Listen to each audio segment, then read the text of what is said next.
l-industrija tat-tabak qed nitkellmu. Għalihom. Allura nixtiequ li tagħmlilna laqa ma' John Dalli ħalli u qalulu u kemm tiċċarġjana ta' da. Għax tajjeb li ngħidu li kieku din il-ban spiċċat minn fuq is-snus. Di kemm tfisser miljuni. Biljuni tfisser di mhux miljuni, biljuni. Għas-suq tat-tabak. Għas-suq tat-tabak. Però dawna rridu jiltaqgħu miegħek. U ma ltaqgħux miegħek. Ħana ġinamlek il-mistoqsija, ma kienx ikun aħjar kieku ltaqgħet magħhom. Le, assolutament. Għaliex f'dak l-istadju jiena kont għalaqt wara ħafna ħsieb. Jiġifieri dan ma għalaqniex aħna hekk kapriċċjożament jew għax ridna nagħmlu hekk għax hekk derilna. Wara ħafna ħsieb, wara ħafna studju ta' behavioral analysis, dan hemm ħafna bażi xjentifika fuq ix aħna nieħdu deċiżjonijiet. Urrid ngħidlek, jiena ngħidlek ħaġa oħra bħal ma diġà. Jiena qatt ma kont naf illi rridu jiltaqgħu miegħi daw in-nies. Għaliex jiena żammit qatt ma qalli b'daw l-offerti li kienu qegħdin. Allura l-ewwel darba li sir taf illi kien hemm l-interess illi dawn jiltaqgħu miegħek. Nerġa' ngħidlek. Le ma kontx naf li kien hemm l-interess li sir taf eventwalment. Meta? Meta bdiet l-investigazzjoni? Meta bdiet l-investigazzjoni. Jiena sirt naf meta kont qiegħed nagħmel il-kuntatt ma' Olaf meta kienu qed jinvestigaw. U kien hemmhekk li mbagħad ktibtlu inti lil Silvia. Kienu wara, jiġifieri illi saru l-investigazzjonijiet. Tista' tgħidilna x'għadda bejnietkom? Le jiena bażikament ktibt lil Żammit bl-avukat, batlu ittra bl-avukat fejn żammejtu responsabbli tal-kull dannu li jista' jinqalali. U jġibni fej qalli isma' għalli jiena qatt lilek ma defistek fin-nofs, jiena qatt ma tkellimt fismek u jiena lilek qatt ma semmejtek. Allura jiena qatt ma nista' nkun nagħmel. Nifhem li din hija kienet ittra bonarja? Din hija ittra bl-avukat. Ittra li wieħed legali bl-avukat. U allura lura li xena politika la semmejt il-Żammit, ma ħassejtx li kellek li l-Prim Ministru l-persuna li appuntatek tgħidlu biha l-investigazzjoni li għaddejja investigazzjoni. Il-Prim Ministru kien jaf li għaddejja investigazzjoni. Meta kien? Lila qalli l-Prim Ministru kelli laqgħa miegħu jiena kienet probabbilment fl-aħħar ta' Lulju u kien jaf lila qalli li kien jaf li għaddejja l-investigazzjoni. Imma l-Prim Ministru qal li kien ixxokkjat meta sema. Issa xxokkjat forsi bir-riżultati, ma kien jaf li għaddejja l-investigazzjoni. Xxokkjat bir-riżultati. Issa ma nafx jiena. U se jkolli nsaqsik din mistoqsija wkoll, meta kien hawn Barroso għal 5+5 ftit tal-ġimgħat ilu. Taħseb tissuspetta li forsi tkellmu dwar din l-investigazzjoni. Imma dan huwa t-tip u l-bażi ta' dak kollu li qed jingħad. Jiena kieku noqgħod fuq circumstantial evidence. Tajjeb, dan hemm. X'tfisser għalik unambiguous circumstantial evidence? Ambiguous, ma nafx kif jeżistu fil-liġi, nax minna x'avukat, tajjeb. Però meta hemm circumstantial evidence għax dik il-bażi hija stħajjil mingħajr provi. Jiġifieri daw hija konklużjonijiet li ma jistgħux jiġu pruvati. Allura wieħed jgħid imma jista' jkun illi hu hekk. Dawk huma circumstantial evidence. Allura jiena nista' ngħid allura darba Barroso ġie Malta iltaqa' ma' Gonzi, da jista' jkun allura li tkellmu fuq dawn l-affarijiet. Fuq dan il-punt, dawn ma l-affarijiet. Jiena rrid ngħid ma rajtux ir-rapport, fittixtu u r-rapport ma sibtux.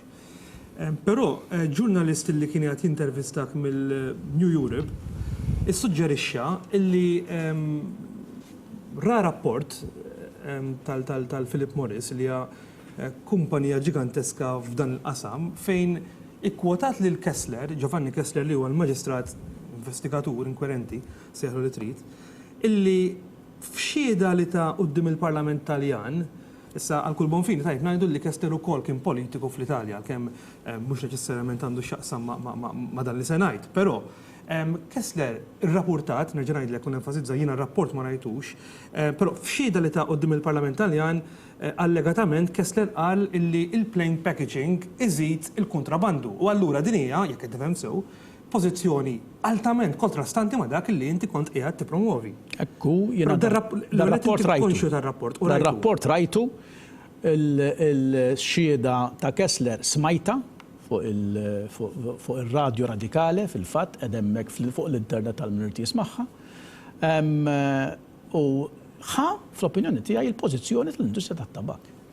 fil-industrija tat-tabak għandhom din it-teżi u għalhekk imbagħad Philip Morris ikkwotawh biex jippruvaw it-teżi tagħhom illi dak li kien qed jgħidu huma li jekk ikun hemm plain packaging, jiġifieri packaging biex li ma jattirax in-nies jixtru s-sigaretti, jiżdied il-kutrabandu. Ħaġa li aħna diametrikament ngħidu li mhux hekk u li mhux vera. U allura, urrit ngħidina jekk f'Ġunju da meta suppost ir-rapport kien diġà qiegħed f'idejh ta' snus u kien diġà qed jaħseb kif se jagħmel l-investigazzjoni. Jiġifieri għax hawnhekk forsi qed jitħawdu l-imħuħ. Aħna hawnhekk lil Giovanni Kessler ħafna minna semgħu bih l-ewwel darba meta smajna smajna li dan dan imexxi l-investigazzjonijiet li joħorġu dwar frodi taħt l-Olaf. Jiġifieri hawnhekk jekk qed nifhem sewwien Kessler u inti kontu diġà kellkom veduti kontrastanti fuq anki il-pakketti tas-sigaretti qed nifhem sew. Skuża xejn, ejja nagħmluha ċara. Jiena inni x-xhur nitkellem fuq sigaretti fil-pubbliku u ngħid il-pożizzjoni tiegħi x'inhi fuq plain packaging, fuq flavoring li x'għandna bżonn biex nikkontrollaw. Inni x-xhur fil-pubbliku ngħid jiena l-bżonn li nikkontrollaw is-sigaretti jekk irridu insalvaw il-ħajja tan-nies u jekk irridu jkollna sistema ta' saħħa sostenibbli. Inni ħafna nitkellem, anke ġejt Malta, kelli okkażjoni nitkellem mal-kunsill ta' Ħażebbuġ, għamilna dak ftaħna dak il-playground li huwa kien smoke free u għamilna ċerimonja hemmhekk ta' ex-smokers are unstoppable illi wkoll kampanja li konna niddejna u li kienet suċċess ħafna. Veri jiena l-pożizzjoni tiegħi fuq it-tipit kulħadd jafa. U assolutament ma kontx se naqgħod ma' kulħadd jiena illi nagħmel xi ħaġa kontra dak li jien ngħid is-snin. Naħseb in-nies li jafuni u m'iniex ta' dak it-tip. Li rrid li Kessler u int kien diġà kellkom. Le, qed ngħid iktar jien, Kessler kien jaf il-pożizzjoni tagħna x'inhi u missu kien jaf il-pożizzjoni tagħna x'inhi. Però allura x'missu għamel Kessler fi ċirkostanzi? Missu qatt kwiet għalmenu. Missu ma xiex l-investigazzjoni. U missu kien iktar kawt fuq x'tkellem, hekk kien circumstantial evidence daw. Tajjeb, ma tista' tipprova xejn. Ma kollox circumstantial evidence. Imma l-ħares aħna kellna noqogħdu insalbu n-nies fuq circumstantial evidence.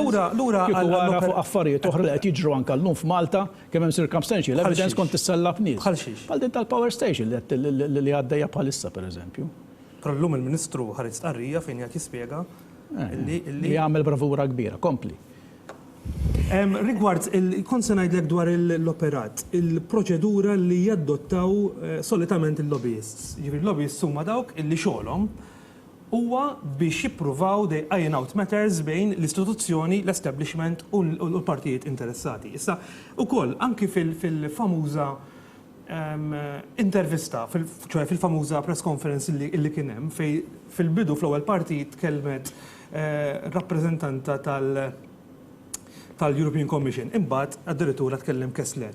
Kien hemm mistoqsija illi baqgħet ma ġietx imwieġba. Fil-fatt, ġurnalist ma nafx tal-ima production house kien, però għamil din mistoqsija li laqtitni u sa fejna fien, I stand to be corrected, għadni ma smajtx l-ebda tweġiba. Dana, again, allega illi il-Head of European Steel, ċertu Mr. Rajda, iltaqa' ma' kollega tiegħek li huwa l-kummissarju jidher li Ġermaniż fuq l-enerġija Wettingel. Fejn dana permezz ta' lobbyist, tajjeb, kien hemm xi interazzjoni biex fl-aħħar mill-aħħar din il-ħaġa kienet formali, fis-sens li il-fatt li dan il-lobbyist infilza ruħu fin-nofs u semma jismu wkoll, dinha kienet known lill-Commission. Però sa frattant dan l-istess persuna allega illi dan il-lobbyist ħa 5-digit sum minn għal-maqal kemmi il-valur, però fl-aħħar mill-aħħar kollox baqa' normali. Ġifieri il-kummissarju in kwestjoni kollox baqa' normali. Ġifieri sa fejna fuq aħna ma ntalbet l-ebda riżenja. Sa fejna fuq aħna ma saret l-ebda investigazzjoni. Il-mistoqsija pertinenti ta' din il-persuna kienet isma'. Allura kif għandu jaġixxi solitament kummissarju meta jiġi avviċinat minn lobbyist? Issa, irridu ngħidu hemm code of conduct ukoll f'dan ir-rigward. Jien ma nafx tista' tgħidli. Inti anke vista tal-fatt li sallu li ma nix risposta. Nista' ngħidlek, jiena mhux se noqgħod nidħol fil-każ tal-kollega Ottinger, jiġifieri, però nista' ngħidlek li l-kummissarji kollha jiltaqgħu ma' lobbyists u hekk għandhom jagħmlu. Għax inti tkun informat meta tiġi biex tagħmel policies. Issa, meta jiena anka jsemmu daw iż-żewġ laqat li kelli ħafna qabel ma saru d-deċiżjonijiet li kelli nieħu, li jidher d-deċiżjonijiet x'kienu kemm ma kont influenzat b'xejn minn ħadd. Però jiena laqqas kienu lobbyist ta' dan it-tip jiena kienu sempliċement kif għad wieħed ta' niżewġ rapporti ta' Pricewaterhouse biex jurini kemmu ta' benefiċċju tabak għall-ekonomija, okay? U oħra, fimni, avukata żgħira illi ġiet biex issaqsini snus imma x'in il-pożizzjoni ta' snus fl-Ewropa. U spjegajtilha l-pożizzjoni ta' snus fl-Ewropa. Għax kienu xi negozjati ta' lobbying assolutament innokwi għal kollox. U rrid ngħid għax hawn ħafna taħwit u taħawdu n-nies ħafna nies tapposta. Daw iż-żewġ laqat saru ħafna qabel ma bdew in-negozjati fuq il-flus bejn Zammit u ta' snus. Imma ngħidlek għaliex għax kien hawn min qed taħawwad illi jiena f'daw il-laqat kien hemm xi diskussjoni fuq flus. Din hija gidba sfaċċata u mu vera xejn. Hawnhekk se jkollu waqafkom ftit, sinjuri, għaliex però is-Sur John Dalli se jkun magħna wara waqfa qasira ta' riklami, allura bqa' hemm għaliex illum Sur Dallin se tkun ukoll it-tieni mistiden tagħna biex ngħidu hekk għat-tieni parti tal-programm. Waqfa qasira ta' pubbliċità.